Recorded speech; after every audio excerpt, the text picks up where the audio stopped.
Thank you all for coming out tonight. Billie Joe, Michael, thank you for joining us. We're really looking forward to this. We've got a moderated session first, and then we're going to have a performance from the show, and then we'll have time at the end for questions from you, our audience members.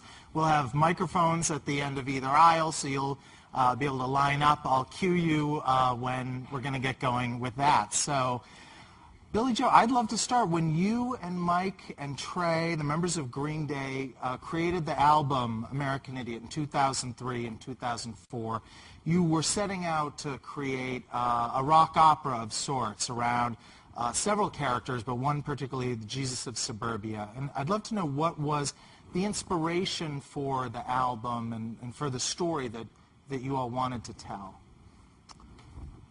Oh boy. Well, it started off with the song American Idiot, and I mean I've told this story a lot, but anyway, it started out with, there was a song, we did a couple of demos for a song, American Idiot, and also this like mini opera thing that was sort of loosely sort of influenced by A Quick One by The Who, and which ended up becoming Homecoming. And we were all just sort of passing the hat, like doing 30-second songs apiece. And then we played them for our producer, Rob Cavallo, and he was saying, this is what, let's do this. And, and he really loved American Idiot, and he really liked the idea of, I said, well, we should just do it, like, what if we actually went after a rock opera? We were even afraid of saying that because it sounded so prog rock. It was something, it sounded like very Jethro Tull or something, And so we... then we started talking about like who is the American Idiot? What is the American Idiot? And I was like, and that song was just speaking from my own perspective, just like I feel lost and censorship and like and just kind of this world of like war and all this stuff. And I think at the time I wasn't really writing songs that were really hammering home like certain feelings of that was kind of getting deep down into your demons. And so it was like, so after I was like, well, who is American Idiot? And then I was on a walk and I just started walking around and just thinking, and the first thing I was like, I'm a son of raging love, and then Jesus of Suburbia, and I was, oh man, this is good.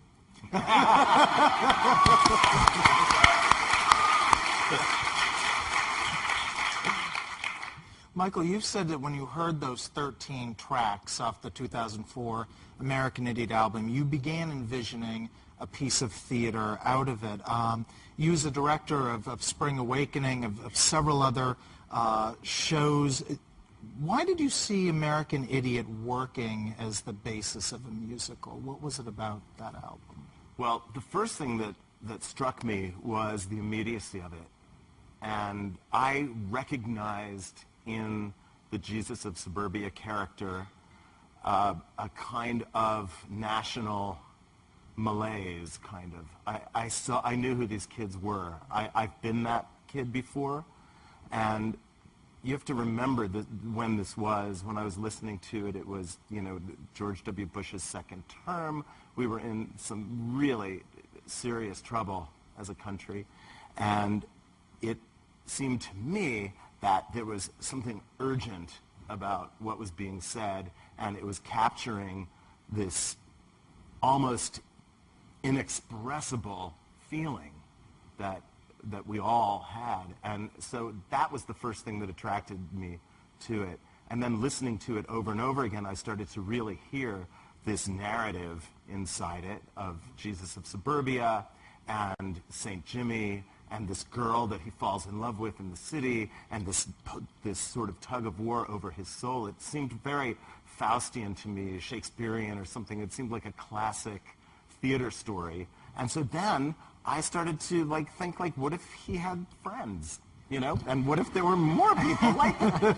And that's how Absolutely. Exactly. The jigsaw puzzle of Broadway. Right. That's it.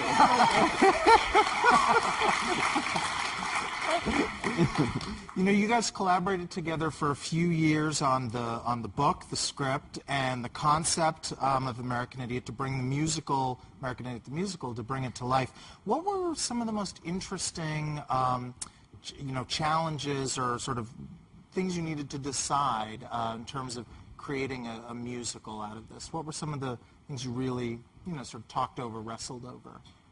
Well, one of the biggest issues that we had was deciding who St. Jimmy was to this story, because there are lots of different ways to interpret it. I think it's wonderfully ambiguous on the album, and you could read it in lots of different ways. My first read on it was that it was a little Fight Clubby, you know what I mean? Like Jesus of Suburbia was Ed Norton, and St. Jimmy was Brad Pitt, that kind of thing. Right.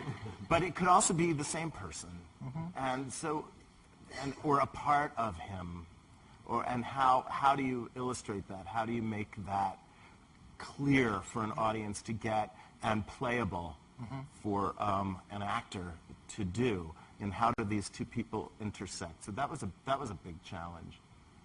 Billie Joe, was there was there sort of a learning curve for you in terms of musical theater, sort of creating, a musical out of this work, or did it all feel like it flowed pretty naturally?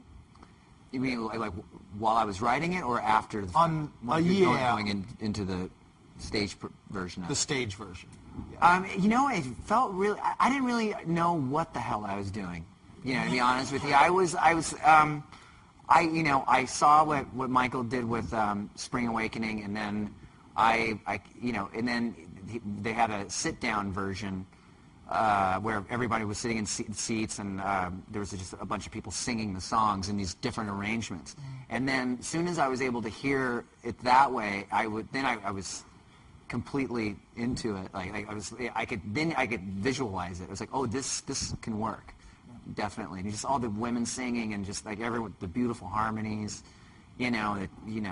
cello and violin, and it was just like, oh man, it was like being at your own funeral. Fabulous. Yeah. Good time. All right. Did you grow birth? Did you grow up with musicals necessarily? Was I don't know, stage theater part of your? A little bit. It was I learned songs like certain just from as I started getting into music when I was 4.5, and then I was learning show tunes and standards and things like that, and at the same, and a little later I was getting into rock and roll, but what I think it ended up kind of getting into my head was a sense of melody, because you hear a lot of quote unquote pop punk bands or whatever, and it's just very generic. Like, you hear what they do, and it's just like, and that's my song, and it's my song. There's no, there's no